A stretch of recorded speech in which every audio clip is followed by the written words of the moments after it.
आपको वो फीलिंग पता तो होगी ही, जब आप एक थकान भरे दिन के बाद बेड पे सोने जाते हो तो एकदम से गहरी नींद में चले जाते हो, और जब अगले दिन सुबह नींद खुलती है तो एकदम से अलाइव एंड किकिंग फील करते हो। नेचर के एलिमेंट्स बहुत पावरफुल होते हैं। ये हवा, ये धूप, जब आप इन्हें शांति से फील करो तो आपको ये पूरी तरह से काम डाउन करा देते हैं। इस अशांत मन के अंदर चल रहे लाखों विचारों को एक मोमेंट में खाली करा देते हैं, लाइक थॉट्स के वैक्यूम क्लीनर जैसे। और जब मन शांत हो जाता है, then you embrace the beauty of nature.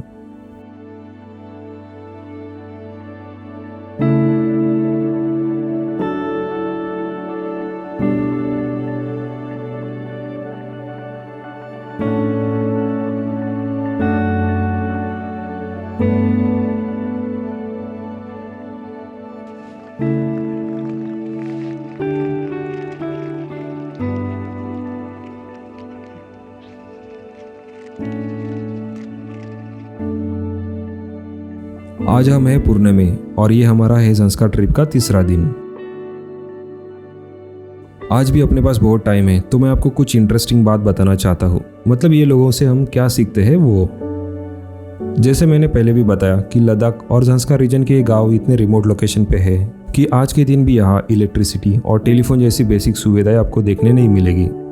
लेकिन इसके बावजूद यहाँ के स्थानीय लोगों ने इस कुदरत के साथ खुद को अच्छे से अडॉप्ट कर लिया है। ये लोग सही मायने में मिनिमलिस्टिक लाइफ जी रहे हैं। मिनिमलिस्टिक मतलब एक ऐसी लाइफस्टाइल है जिसमें हमारे कोई भी एक्टिविटी की वजह से नेचर पे कम से कम इम्पैक्ट होता हो। जैसे कि यही देख लो, आज इनके पास इलेक्ट्रिसिटी के लिए सोलर पैनल है, गर्म पानी के लिए सोलर हीटर है।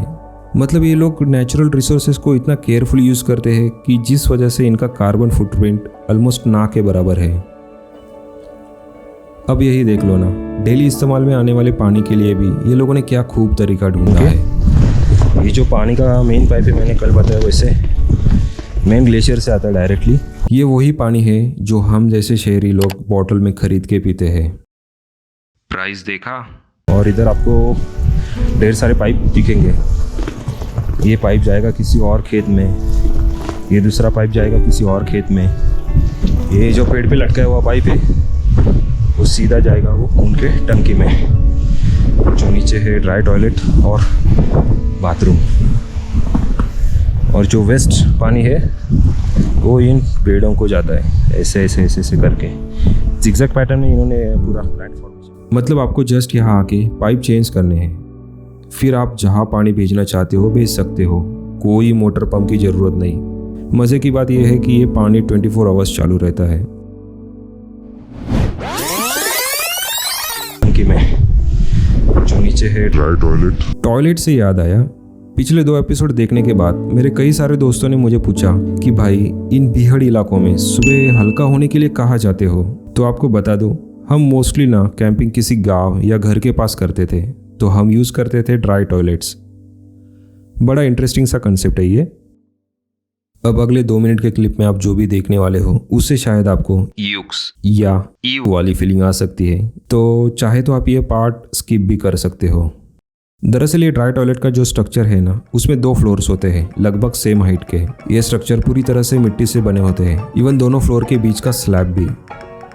टॉप फ्लोर पे होता है असली कार्यक्रम, यानी मलमूत्र विसर्जन। एंड डोंट वरी, नाम में भले ही ड्राई लिखा हो, लेकिन धोने के लिए आपको पानी ही यूज करना है, सो रिलैक्स। पर सच बात बताओ, इतने ठंड में पानी यूज करने में भी वाट लग जाती है। हाँ, तो बात कुछ ऐसी है कि आपको अपना सब काम होने के बाद आपको खुद के शीट को ढकना होता है इस मिक्सचर से। ये मिक्सचर बना होता है मिट्टी या का सूखा गोबर और कुछ घास फूस के टुकड़ों से। यही वो जादुई मिश्रण है जो कंपोस्टिंग प्रोसेस को फास्ट कर देता है। ग्राउंड फ्लोर जो है वो इस टॉयलेट का मेन कंपोस्टिंग यूनिट है। उस फ्लोर का एक डोर है जहाँ से आता है सोना। वो नहीं जो आप सोच रहे हो, बल्कि यहाँ के मिट्टी और खेत के लिए सोना। दरअसल ये सोने से भी ज़्यादा कीमती चीज़ है खाद, यानी natural and super organic fertiliser. ये इलाका इतना बंजर और ड्राई है कि यहाँ की मिट्टी को उपजाऊ बनाने के लिए यहाँ नेचुरली कुछ चीज़ें है ही नहीं यहाँ की मिट्टी में। तो इस ड्राई डेजर्ट में खेती के लिए यही सबसे कीमती चीज़ है। ये ड्राई टॉयलेट सिर्फ पानी और बिजली की बचत नहीं करते, बल्कि ये सीवेज ट्रीटमेंट प्लांट की ज़रूरत को भी कम करते हैं। ना इनमें कोई सीवेज लाइन है, ना कोई मेंटेनेंस की टेंशन, बल्कि जहाँ पानी कम है उन इलाकों में इस प्रकार के टॉयलेट्स बड़े इफ़िशिएंट पाए गए हैं। तो देखा, यहाँ पे ना कुछ वेस्ट जाता है, ना किसी भी चीज़ का ओवर कंजम्पशन किया जाता है। हमें यहाँ के कल्चर में लाइफ और नेचर इन दोनों के बीच परफेक्ट बैलेंस देखने मिलता है। बस बहुत हो गई शिट्टी बातें। आज मैं आपको इस वर्चुअल जर्नी में लेके चलूँगा फुक्तल गोम्पा। दरअसल फुक्तल गोम्पा इस लुगनाक वैली में बहुत ही अंदर बसा है।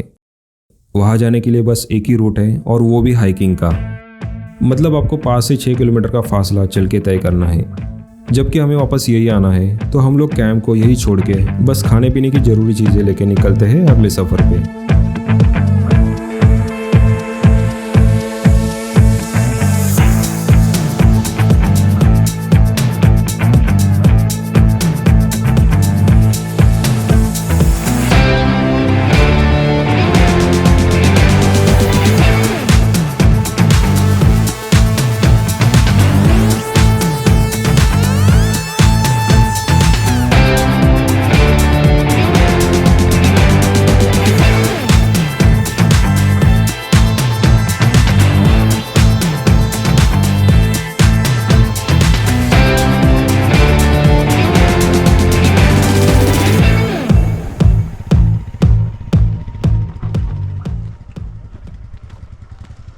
कुछ ही देर में तुम एक ऐसे जगह पहुंचोगे जहां तुम्हें लगेगा कि this is not a place for drive, this is a place for walk. हमने कुछ दूरी तय की थी, तो सामने जो सुंदर दृश्य दिखाई दिया, भाई अद्भुत।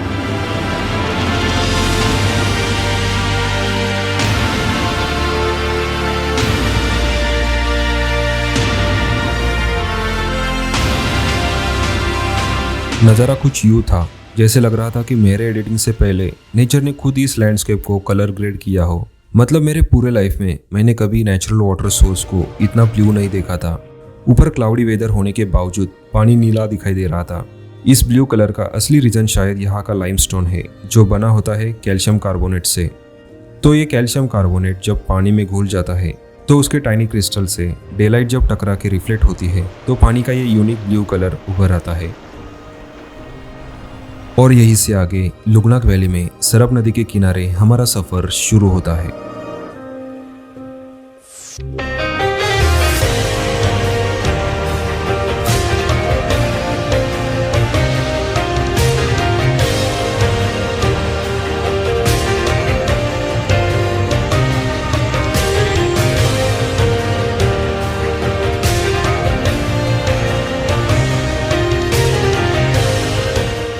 यहाँ का लैंडस्केप, ये छोटे रास्ते और इन पे चलते हुए हम, ऐसे लग रहा था जैसे हम किसी टीवी चैनल एडवेंचर सीरीज का हिस्सा हो। मतलब ये जगह देख के लगता ही नहीं कि ये दुनिया इस धरती की है।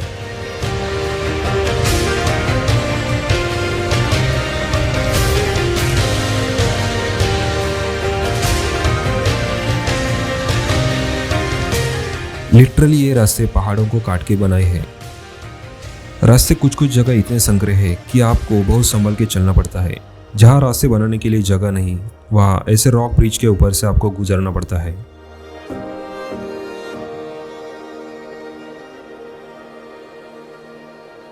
और यहाँ पे होती है गड़बड़। हम पीछे एक गलत मोड़ लेके पहुँच जाते हैं एक अंडर कंस्ट्रक्शन रोड पे। अच्छा, बिल्कुल अभी नहीं जा सकते क्या इधर से? इधर ही खराब है ना, वो आगे तो ठीक है ना।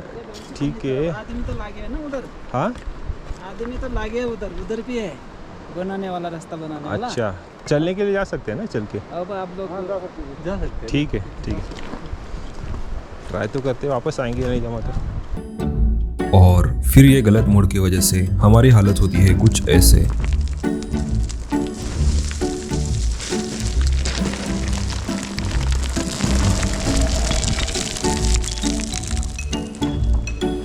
गलत रास्ता था वो। इसे कहते हैं कॉन्फिडेंस। ना ओवर कॉन्फिडेंस। फिर से ओवर कॉन्फिडेंस। नहीं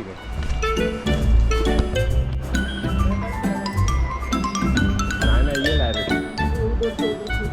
हाँ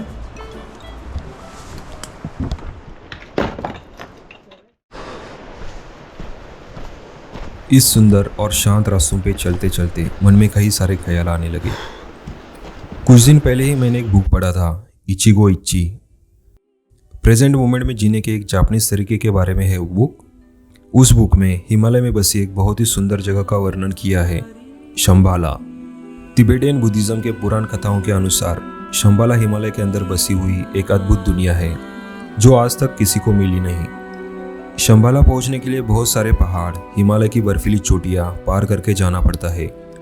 जैसे जैसे आप एक एक पहाड़ पार करते जाओगे, आखिर में आपको 2 पहाड़ों के बीच दिखाई देगा एक बहुत ही सुंदर ग्रीन लैंडस्केप, जहां आपको दिखाई देगा कि वहां के लोग बहुत खुश हैं।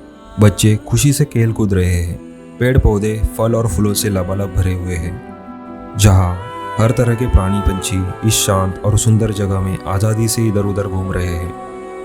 मतलब सही मायने में परफेक्ट लाइफ। ऐसा कहा जाता है कि वो जगह इतनी सुंदर है कि जिसने वो देख ली तो जीते जागते ही स्वर्ग देख लिया हो।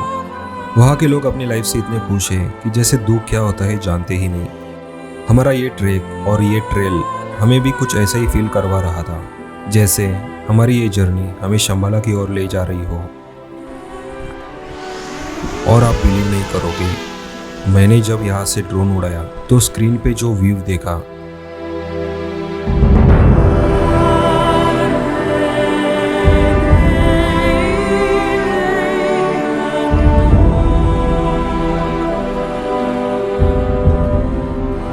मतलब कुछ पल के लिए लगा कि कहीं हम गलती से शंबाला तो नहीं पहुंच गए। हम लोगों ने बिल्कुल भी उम्मीद नहीं की थी कि ये वीरान और बंजर इलाका पार करने के बाद हमें इतनी सुंदर जगह, इतनी हरियाली दिखाई देगी।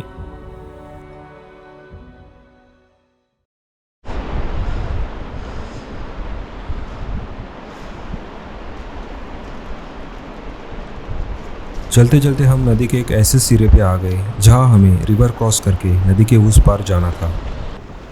और रिवर क्रॉस करने में हमें हेल्प करने वाला था ये सुंदर पुल। हालांकि ये पुल तो अभी कुछ महीने पहले ही बनाया है, लेकिन ये पुल बनने से पहले यहाँ के गांववासी ये पुराना पुल यूज करते थे जो अब इस्तेमाल लायक रहा नहीं।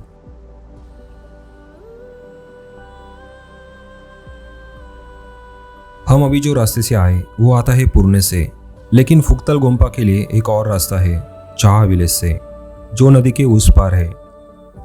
नदी के साथ साथ चलते हुए दोनों रास्ते आगे एक ही पॉइंट पे मिलते हैं।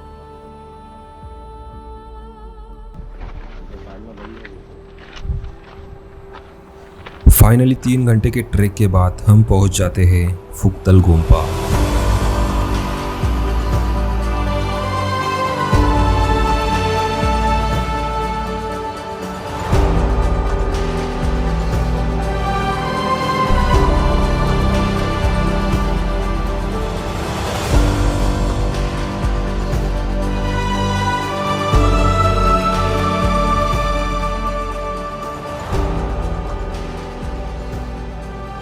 तो इस मोनेस्ट्री की हिस्ट्री कुछ ऐसी है।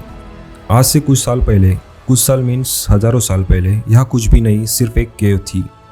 फिर इस बंजर इलाके में 2000 साल पहले होती है एक बुद्धिस्ट मॉन्क की एंट्री। वो इस केव का इस्तेमाल मेडिटेशन करने के लिए करते हैं। उनके बाद उनको फॉलो करते हुए बहुत सारे मॉन्क आए और इनलाइटमेंट यानी जीवन का असली ज्ञान का अनुभव प्राप्त करके वापस चले गए। और इसी वजह से इस मोनेस्ट्री को फुक्तल नाम से बुलाने लगे।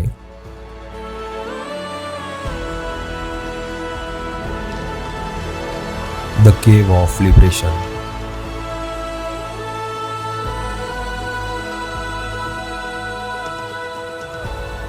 फुक्तल मोनेस्ट्री के बारे में और एक इंटरेस्टिंग फैक्ट बताऊं तो ये मोनेस्ट्री के एग्जैक्टली ऊपर बसा हुआ ये जूनिपर ट्री।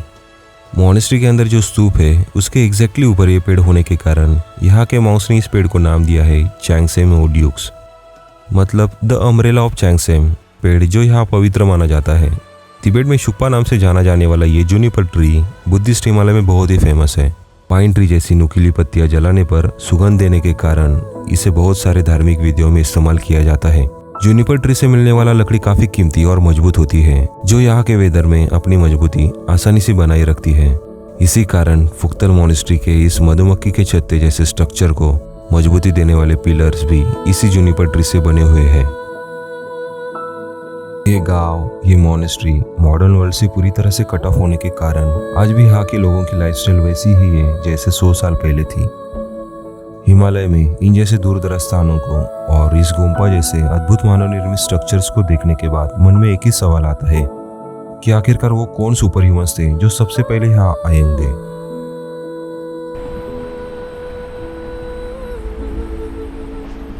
आज हमें पुणे छोड़ के अगले सफर पे निकलना था, तो पूरा दिन मजे में बिताने के बाद हम निकलते हैं वापसी के सफर पे।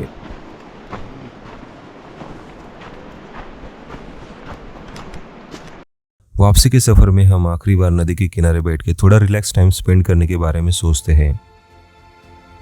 रास्ते में हम ये सोच के बहुत खुश होते हैं कि आज का दिन कितना सही रहा। लाइफ में कभी सोचा भी नहीं था कि लद्दाख में वो भी ऐसी जगह इस तरह घूमेंगे। लाइक ये मेरे लिए ड्रीम ट्रिप थी। आखिर लाइफ में एक्सपीरियंस ही तो मैटर करते हैं।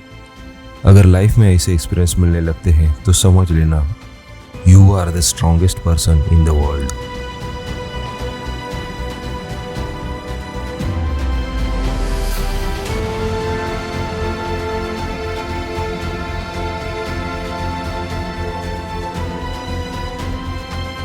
ड्रोन शॉट्स की मेरी भूख अभी भी बाकी थी। क्या करूं, मतलब ये टेरेन है ही इतने सुंदर कि उसके एरियल फुटेज लेने की लालच मैं कंट्रोल नहीं कर पा रहा था।